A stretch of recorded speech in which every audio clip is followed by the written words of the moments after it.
Le SCA se déplaçait à Grande-Synthe. Donc j'ai eu Mathieu Ballot au téléphone, donc le SCA dans l'obligation de réagir après la déconvenue de la Coupe de France à l'extérieur à l'Ambre-les-Doués. Donc malheureusement, coup du sort pour le SCA dès la première minute avec l'expulsion de Valentin Pégard. Donc voilà, selon Mamat, l'expulsion elle est un peu sévère. Il précise quand même que bon voilà, le tac est appuyé certes, mais bon le joueur se relève, tire même le coup franc derrière et tout. Donc bon Mathieu il pense que l'arbitre a pris une décision un peu hâtive. Bon bah voilà. Hein, donc toujours est-il que le SCA dès la première minute se retrouve à 10 contre 11. Donc déjà compliqué le début de match. Donc à partir de là, il restait plus qu'à Abbeville à se serrer les coudes, être solidaire, essayer de défendre le but pour au moins repartir avec un point. Mais bon, toujours compliqué en infériorité numérique. Et après plusieurs occasions de Grande-Synthe, il se trouve qu'un nouveau coup du sort, parce que Grande-Synthe arrive à marquer sur un CSC de Valentin Vica, malheureusement, un copain de Charles Duvauchel, ça n'étonne pas. Donc voilà, un petit clin d'œil à Valentin, mais bon. Voilà, donc Abbeville menait 1-0 à 10 contre 11, donc voilà, donc pas grand chose à dire. Mathieu il me dit... Voilà, en première mi-temps, les gars ils se sont arrachés, voilà, t'es un en moins, solidarité, combativité, et s'il n'y a pas ce but contre son camp, peut-être qu'il tourne à 0-0, ce qui aurait été déjà une belle performance. Donc voilà, donc sinon Mathieu tient quand même à souligner dans cette première mi-temps le bon état d'esprit des joueurs. Bon état d'esprit des joueurs qui malgré l'expulsion sont restés concernés, concentrés et se sont arrachés. Et bon état d'esprit. Et en fait, l'idée c'est d'attaquer la deuxième mi-temps en se disant bon voilà, on va essayer de les contrer, on va pas prendre un deuxième but tout de suite pour céder le sort du match. Donc on va essayer de rester en place pour essayer de les contrer sur une remontée de balle rapide. Donc Abbeville fait une bonne deuxième mi-temps en infériorité numérique. À noter un double arrêt de Tanguy Pélissier encore. Double super arrêt même selon Mathieu. Et à part ce double arrêt en deuxième mi-temps, Tanguy, il n'a pas grand chose à faire. Pas grand chose à faire, c'est dire si Abbeville a bien joué le coup. Alors peut-être que Grande-Synthe a géré aussi un petit peu, mais bon voilà. Et donc à 5 minutes de la fin, Mathieu, voilà, on perd 1-0 maintenant, voilà, il reste 5 minutes, on joue le va-tout. Et donc à la 88e, Abbeville se fait contrer et Grande-Synthe double la mise. Donc 2-0 fin du match.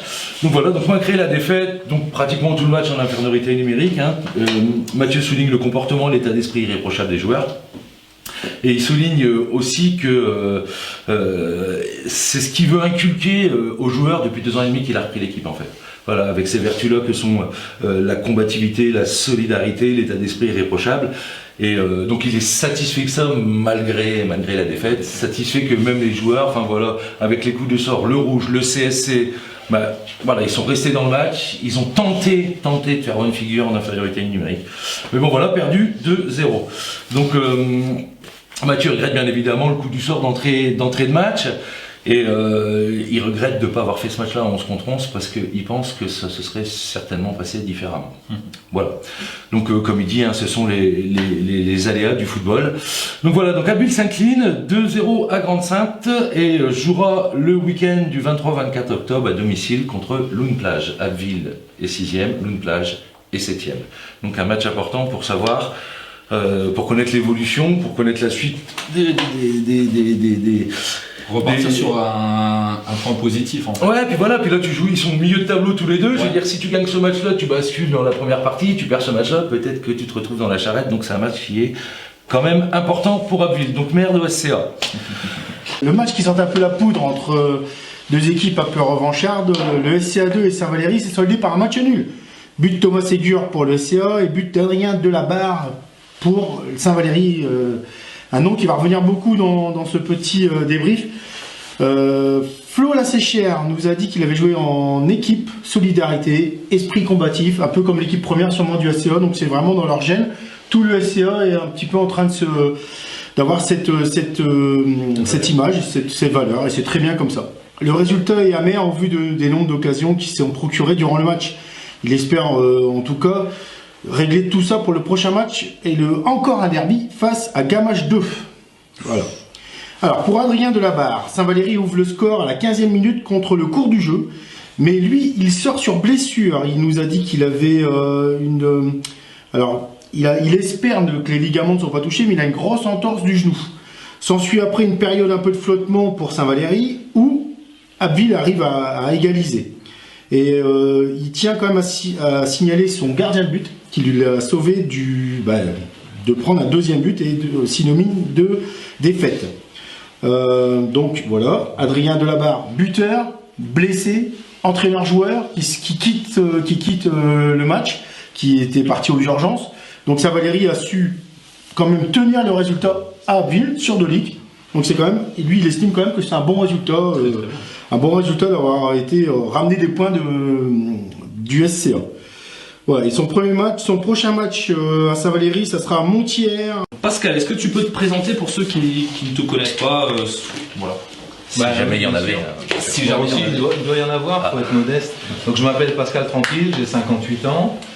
J'ai commencé le football il y a très longtemps, il y a une quarantaine d'années à Allery, un club qui a disparu puisque j'en ai réalisé la fusion avec Eren et maintenant ce club s'appelle la S2A. Donc j'ai porté le maillot d'Allery, du SC Abbeville, du stand en garde Eren.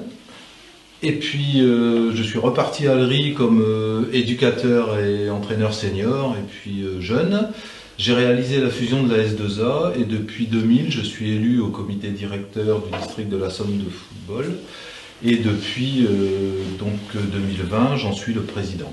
Pascal, alors je sais que lundi, il va y avoir une réunion à laquelle tu es convié, je crois que Régis Pat aussi est convié, et les 4 présidents des clubs de foot d'Abbeville sont conviés en mairie, pour parler notamment de la fusion.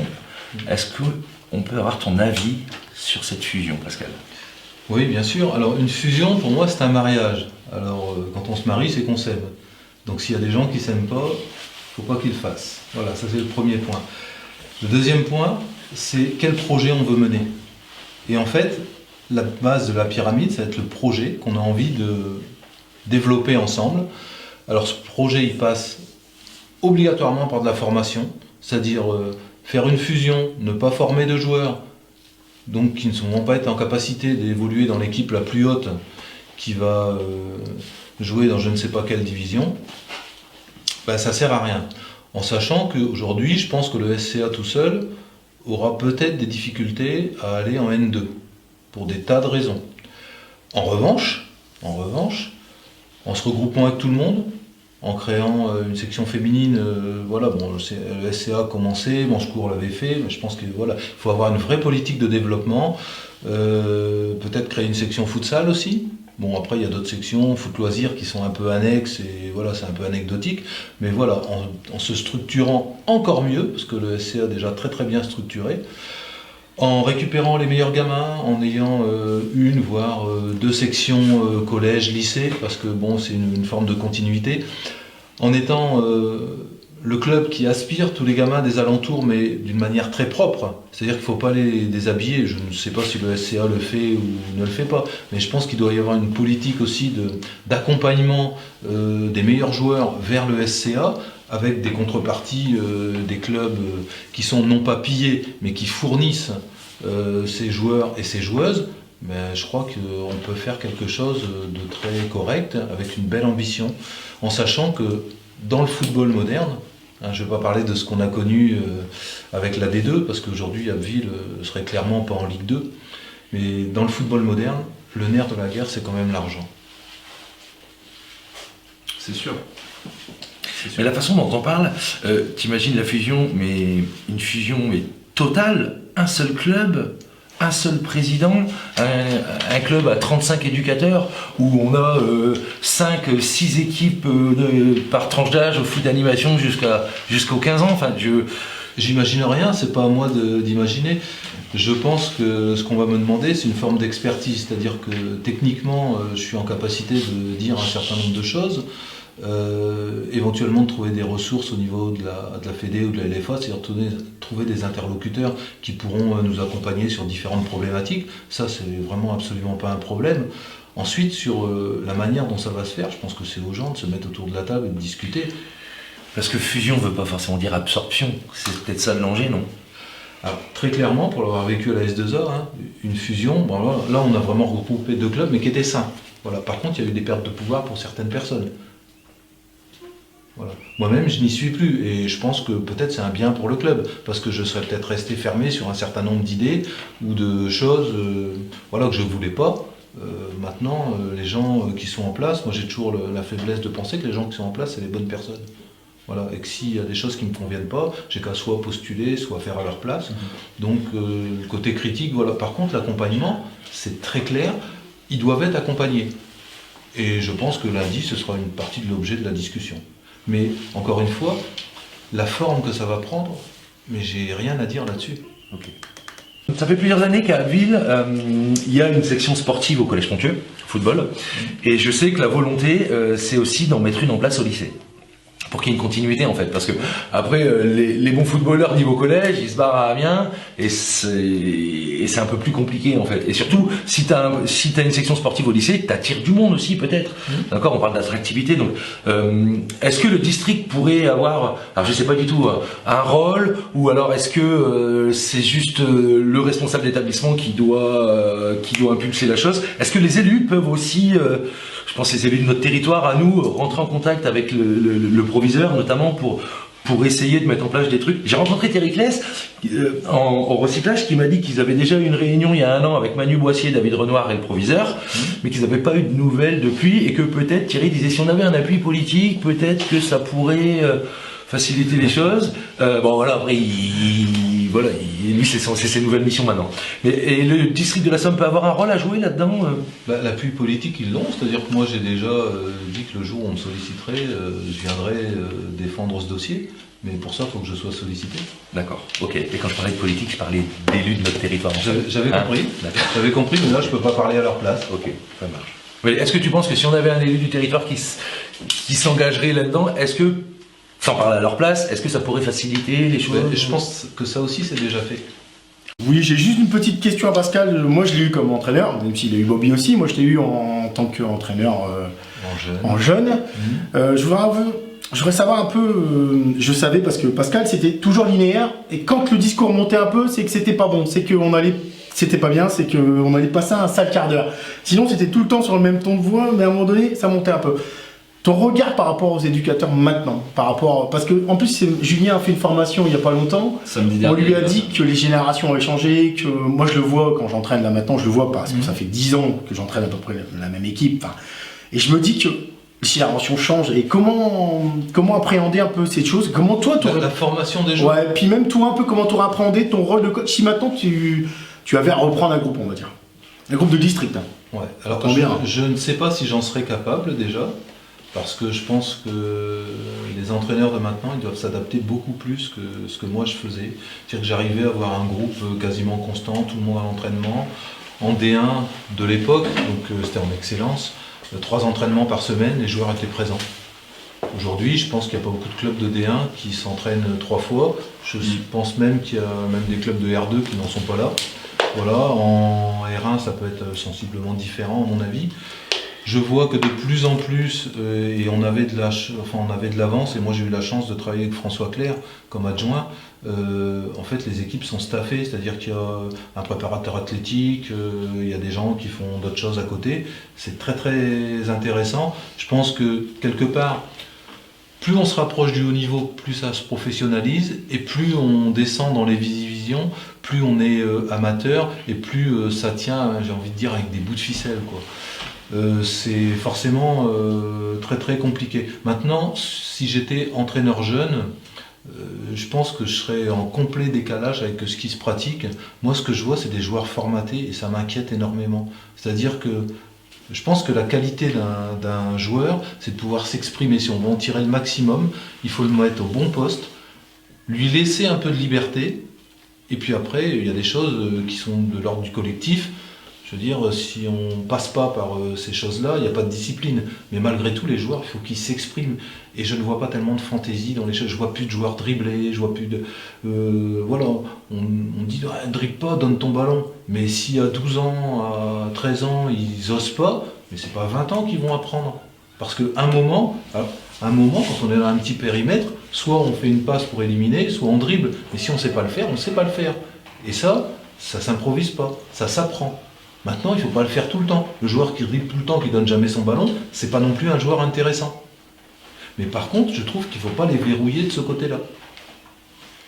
Tu penses qu'on est plus dans un football un peu huilé, quoi. On veut mettre les jeunes, les joueurs dans une case et il faut pas trop faire de vagues en fait. C'est ça un peu ce que tu ressors. Je sais pas, mais l'objectif c'est pas que de gagner tous les matchs quand on est avec des jeunes. L'objectif c'est qu'un joueur qui a fait une erreur, il la reproduise pas, il comprenne pourquoi il la reproduit pas. Si on a ce schéma-là, c'est-à-dire que quand quelqu'un fait une erreur, s'il comprend l'erreur qu'il a faite, il va pas la refaire.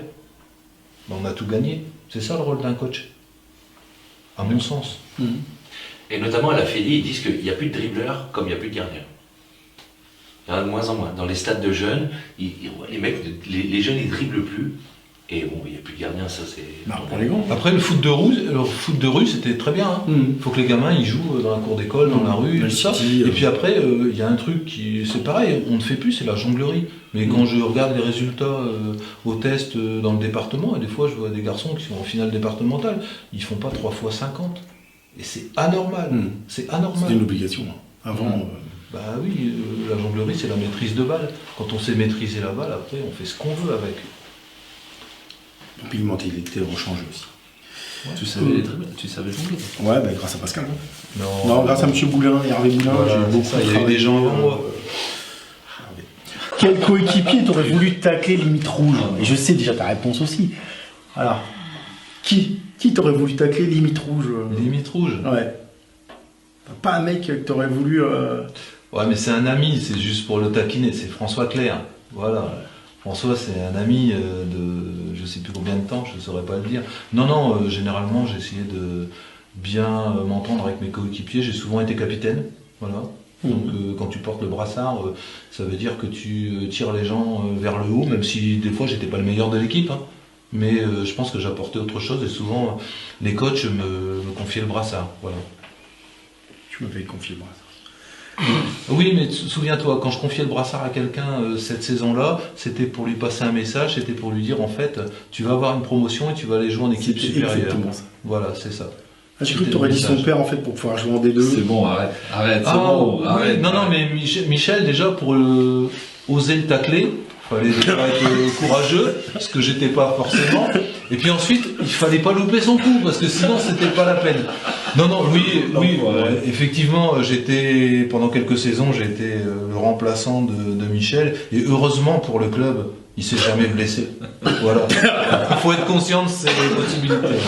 Voilà. D'ailleurs, c'est sympa, tu nous as ramené des maillots de l'époque. Je trouve ça vraiment. Ouais, il y a quelques Voilà, donc maillots, celui-là, c'est donc, l'équipe celui-là- B. Hein. Alors celui-là j'ai dû le porter, celui de la première je l'ai jamais porté, mais c'est celui d'Hans Eriksen. Et puis ça c'est le mien quand je joue en équipe 3, voilà. Donc Bah merci pour Donc le les fair play de Pascal tranquille, il y a un peu de sang sur le maillot. c'est pas le mien. Ça se doute bien. Justement, on parlait des infrastructures tout à l'heure et sur le sur les synthétiques, les hybrides.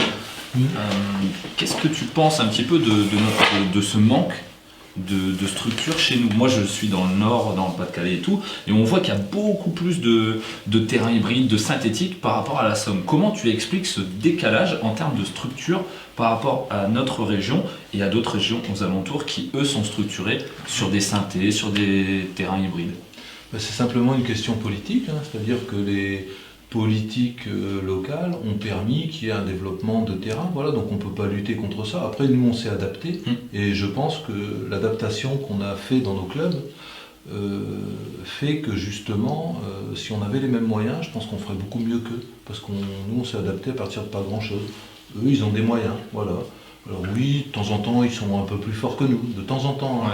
Parce qu'il y a 30 ans, quand j'ai joué en championnat de France, ben c'est pareil. Hein. Ils étaient déjà un petit peu au-dessus, mais quand on porte le maillot d'Abbeville en particulier, on compense par d'autres choses. Ton pire coach? J'en ai pas eu en fait, parce que même dans les côtés les plus négatifs de coach, moi j'ai pris des choses, j'ai puisé des choses qui m'ont servi à pas faire ce qui me semblait être des erreurs. Voilà. Moi par exemple, j'ai passé quelques années au SCA quand j'étais jeune, j'ai fait beaucoup de tours de terrain. Tous les joueurs que j'ai entraînés peuvent dire je ne fais pas faire de tours de terrain. Tu cours avec le ballon dans les pieds, tu progresses techniquement. Donc quand tu ne fais pas faire de tours de terrain à tes joueurs, tu améliores tes joueurs, tu leur donnes du coffre, ils peuvent faire 3-4 fois ce qu'ils feraient en faisant des tours de terrain en rallant, J'ai jamais aimé faire un tour de terrain. Peut-être pour ça que j'ai pas fait Parce qu'il y a beaucoup qui ont grosse. Ouais, mais voilà. Mais moi, je pense qu'il y a d'autres manières de faire. Voilà. Donc, ces coachs-là m'ont apporté d'autres choses. Donc, j'ai pas eu de pire coach.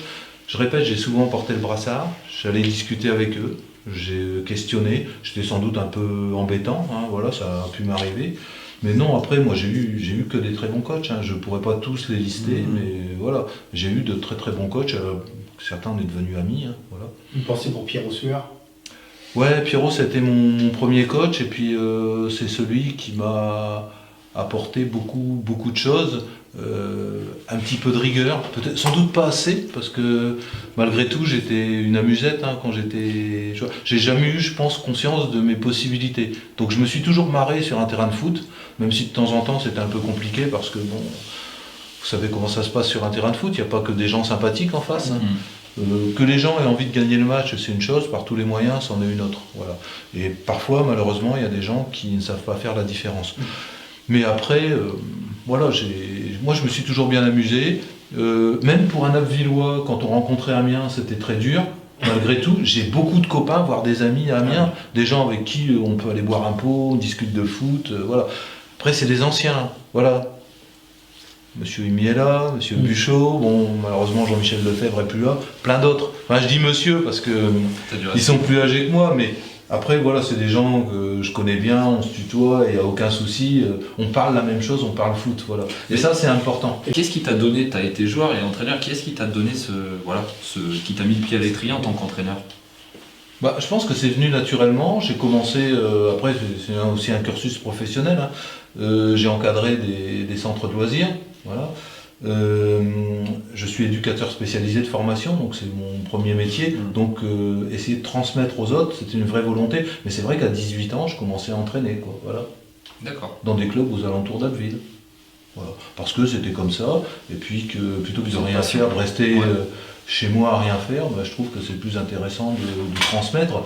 Je crois que moi le football m'a beaucoup apporté. Si je peux apporter un petit peu, en tout cas si j'ai pu apporter à quelques gamins l'envie de pratiquer, bah, c'est déjà bien. Je pense qu'un coach, il doit essayer une chose, c'est de ne pas dégoûter les gamins du foot.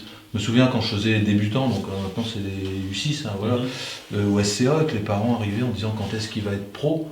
Mais je sais pas s'il va être pro. Moi ça m'intéresse. Non mais rigolez pas. J'ai eu plein de fois la question. Ben non mais moi ça m'intéressait pas. Moi ce qui m'intéresse, qu'un tout petit il puisse se déplacer avec le ballon dans les pieds, parce que c'est pas naturel de courir avec un ballon dans les pieds. Donc il y a plein d'exercices pour les amener à faire ça. Et ben voilà, c'est tout. Et du coup, t'en penses quoi du rôle des parents autour d'un terrain quand c'est les tout petits? Ben, s'ils pouvaient faire du feed-foot ou autre chose à côté, loin du terrain, et laisser leurs gamins jouer. Et d'ailleurs, on va bientôt passer un message dans ce sens avec le district, et ben, qu'ils le fassent, voilà. Qu'ils le fassent, ça sert à rien de mettre de la pression où il faut pas en mettre. Qu'ils en mettent un peu sur les études, ce serait pas plus mal des fois, mais après sur le reste, non. Un gamin, il doit pousser naturellement, et s'il ne s'épanouit pas dans un sport, ben, il y a plein d'autres sports. Voilà.